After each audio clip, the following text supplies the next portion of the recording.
a pair of Jordans was 649 ringgit at the time, the value of it on the secondary market could be 1,003, 1,004, 1,005, for example, per se. So I was quite intrigued by how the dynamics of this work. And probably it's very cliche, but if you see through something, right? If you see that you can do something, or you foresee doing something, just stick through it. Just stick through it. Persevere.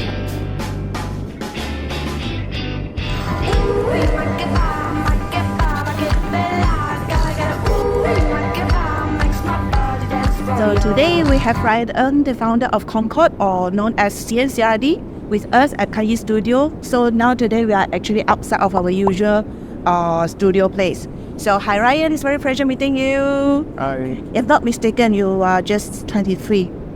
Yeah, turning 23. Right? I can be your mother already. Can you please share with us and the audience what do you do? I founded Concord with a bunch of my other friends, one of my best friends as well. So we've been in this industry for 5 to 6 years now. So essentially what Concord is we're an omnichannel marketplace for resellers and for consumers. So the biggest issue with our industry in the the limited edition sneakers and apparel space is that for consumers there isn't really a perfect marketplace for them to buy or to procure these items. And for sellers there isn't really a perfect marketplace for them to sell as well, like locally. So that's where the ideation and the fruition of Concord came about. How does it different from the usual place like Sport Direct? So sorry, I'm not no okay. problem. Okay, it's like Sport Direct or the Decathlon. So what difference is there? So those are primary retailers. So primary retailers, what they do is yes, they do carry the major brands like Nike, Adidas, Puma, and etc. There's also the secondary market where I would say some of these sneakers, for example, like Air Jordans, Yeezys, Dunks, and etc., certain collabs, right? So they do come off the primary market, but then once they come off the primary market, there's a secondary value. What this means is that people will actually deem aftermarket value for these items. And once they're off the primary market, it could be double, triple, whatever the range may be. So once it's down the secondary market, somewhat similar to watches, limited edition watches, isn't really a perfect market for them to, for consumers or the fanatics of these goods, right, to find these. Okay, so I actually browsed CNCRD, the website, and the prices are. So actually, do people really invest in this shoe for wearing or really for investment? It's really a mix of both, actually. Some people do view it as speculative assets, right, because of the scarcity of these goods, right. So there's a reason why there's aftermarket value. Number one is because, of course, it's scarce. Number two is the story that it tells. That's why it creates the hype factor. It's a supply and demand factor, right? So the main drivers of this supply side of things is really by Nike and there's all the primary brands. And then they let the secondary market depict the value of the item to be. So that's why all these prices of these goods, right, they pretty much emulate the supply demand graph based on every SKU, every model that you see here, right? Even sizes affects the trading prices or trading range of certain sneakers, yeah. Oh, okay. I couldn't help but notice a lot from Nike. Yeah, biggest chunk of the market leaders, biggest chunk of the market share of this space, right, even the footwear space, right, is dominated by Nike. Similarly, so on the secondary market as well. Yeah. How it all started, I'm sure before you landed on Concord, before that, prior to that, so how was your journey? How it all started? How did you land here? It was a good question. So about 5, 6 years ago, and I was it was 2018 at the time. So I kind of got introduced to this industry by a couple of my peers in college, and I was fascinated by how sneakers, mainly how purely sneakers could come off the primary market and have a secondary market value. How it would be trading for, let's say a pair of Jordans was 649 ringgit at the time. The value of it on the secondary market could be 1,003, 1,004, 1,005, for example, per se. So I was quite intrigued by how the dynamics of this work, and I dove deeper.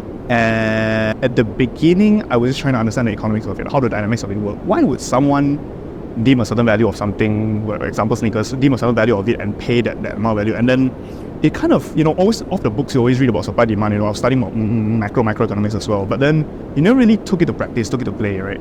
So that's where I dwell in this, and I realized that, it's very similarly in certain industries. Similarly, this industry will work as well. So there's more of that, then that's kind of how it started. You were with zero knowledge in this industry area. Yes. Would you say that actually you have the intuition for that? Like stock picking, right? Picking the right sneakers that would have certain value, interest value in the future, right? I guess I was lucky. I would say a certain part of it, luck does have to, play its role, right? So how different is it for shoes and watch? The backstory of sneakers is really what drives the secondary market of things. Let's say, have you heard of the Louis Vuitton Nike collaboration with Nike, the Air Force One, for example? So Louis Vuitton is a luxury house, and you have Nike, which is an athletic company which makes athletic goods. You would never hear about this, let's say past decade, right? Collaborating, it doesn't make sense for the luxury standards maybe with athletic wear, right? The lines between that has been so blurred, and it's really the story of the good that they produce really what drives the hype, demand, and the secondary market value of things. I would say so. The difference, the driving difference between watches and sneakers, there isn't a lot in terms of who determines this value, because it's the market. But in terms of how it's played, there are certain differences. One is being story, the other one also story, but more towards heritage. Like for watches, it's more towards the luxury spectrum of things. So what do you think that the most crucial factor do you think that for you to be able to build and sustaining this business? I would say if I were to take a few steps back when I was 18, 19, 20, all the way to 23, right, it would be innovating. Finding ways to re-innovate and reinterpret certain things. So I started off as a seller on the secondary market, right, as a reseller. So what this meant was there was a lot of queuing up, there was a lot of, trying online to get the thing up. I used to do that. I used to go and queue and stuff, like we would do like line of 300 people, for example, and so it's going to queue up for like 8 hours, 20 hours even, right? And every cycle is more so that was like a side hustle for me back then.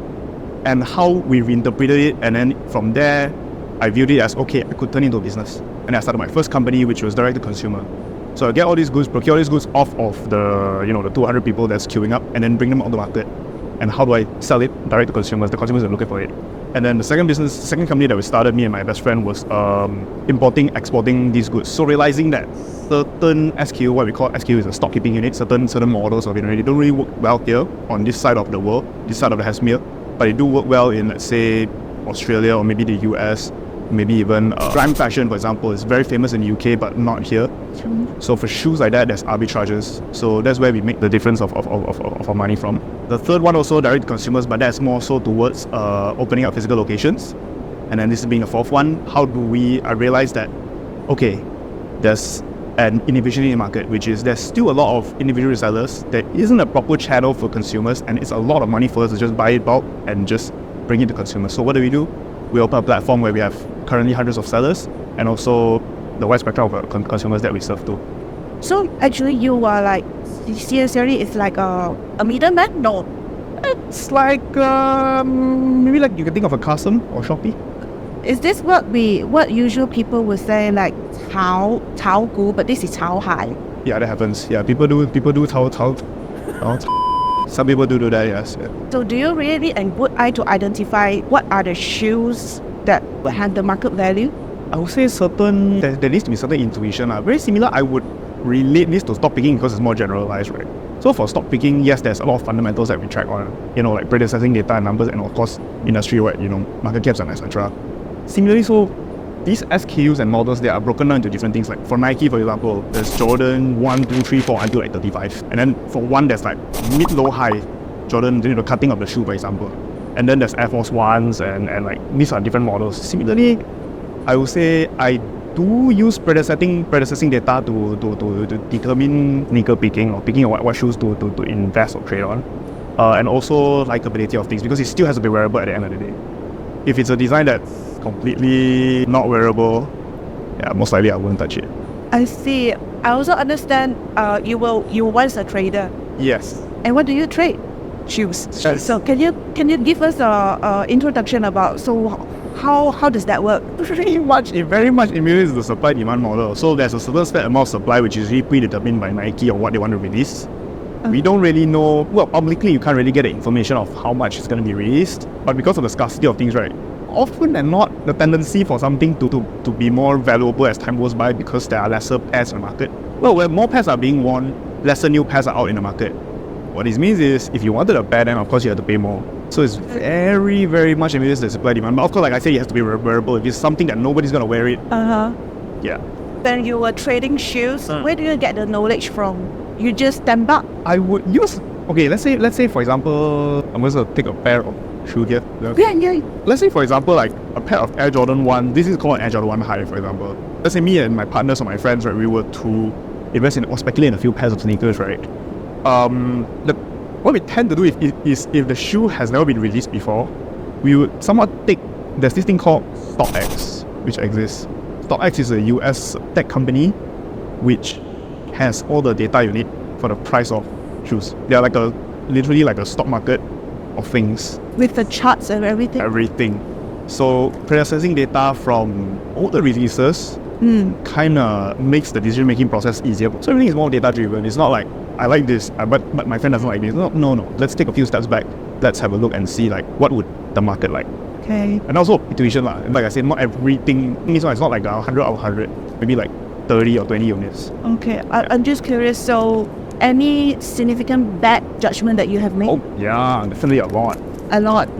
Yeah. Yeah, there was a lot. There was a lot. For example, remember how I said the primary market depicts the supply? You wouldn't know if they're going to release it again.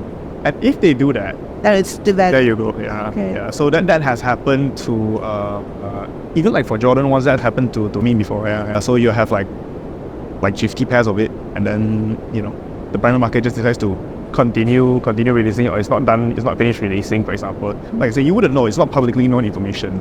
Things like that, it's really not in your control. And of course, you got to cut your losses and call it a day. In this business, is cost of capital a huge factor? Very, very capital intensive. You have to be very... It is quite a capital intensive industry, I would say, for sellers and then the resellers and whatnot, speculators as well. Yeah. This one good timing where, I'll say it's good timing lah, but during the COVID era, right, a lot of people tend to shift their capital towards, well, it's a per se and a belief thing. Inflation, hedge, goods, right? Gold. I'm pretty sure you've heard of the, bear bricks, like the collectible bear-looking things where people, people actually speculate to extremely high. The reason for that speculation is because they just want to take their money off the capital markets and just put it onto something else. That's where all these really went up. Similarly to the watch as well, yeah. But then after a while, when restrictions start to smoothen out and stuff like that, market corrections happen throughout like sneakers, apparel, collectibles, watches and everything else. Yeah, that's where the correction came in. Is this mostly guys are into this? That's quite mixed. It's quite gender neutral. Yeah. See, men, women, they still wear sneakers, right? Boys, girls, men, women, all ages still wear sneakers. It's just what kind of sneakers you wear. Maybe a few years from now, what do you expect with Concord?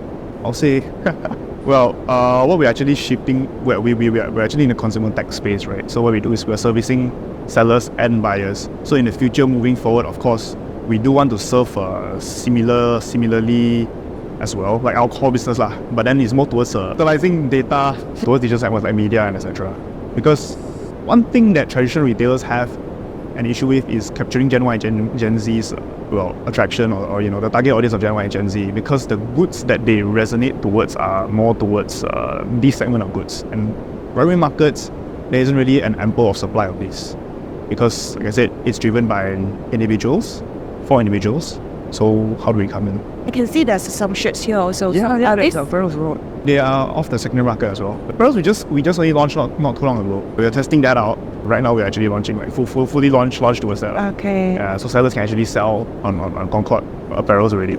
So on a more personal side, yeah. I'm wondering, so what did you study during your university days? I studied IBM, international business. Yeah. So is this what you have envisioned during your early uni days, that you will end up doing this business? Honestly, my early uni days, I would say I was really involved in this industry during my uni days.